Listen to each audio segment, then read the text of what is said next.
নমস্কার বন্ধুরা, আজকে আমি তোমাদের দেখাবো ঝাল পনির রেসিপি, কিন্তু কাজু পোস্ত বাটা ছাড়াই। দেখতে থাকো কি করে রান্না করি ঝাল পনির। কড়াই তেল দিয়ে দিয়েছি, তেল গরম হয়ে গেছে। এবার আমি পনিরগুলো ভেজে নেব।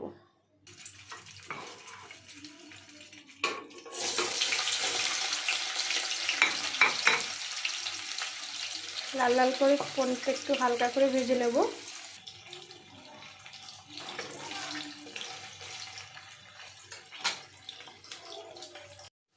হালকা করে পনির ভেজে নিয়েছি, এবার আমি নামিয়ে নেব। এই তেলের মধ্যে এবার আমি আলু ভেজে নেব।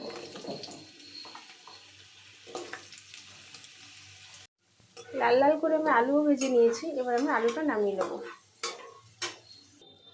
এই তেলের মধ্যেই এবার আমি গোটা গরম মশলা দিয়ে দেবো, তেজপাতা,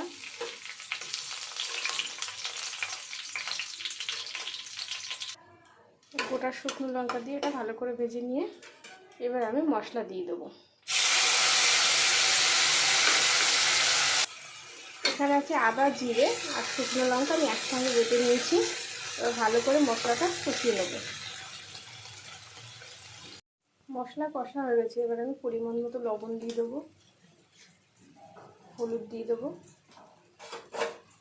ভালো করে মিশিয়ে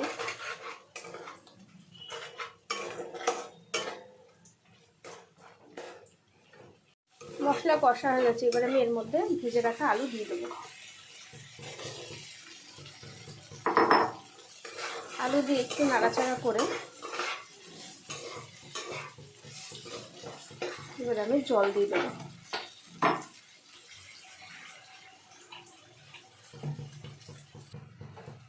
জল ফুটে এলে তারপর আমি এর মধ্যে পনির দিয়ে দেবো।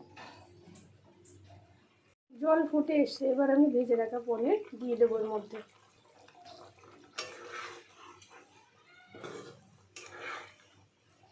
এবার একটু জলটা কমে এলে আমি নামিয়ে নেব।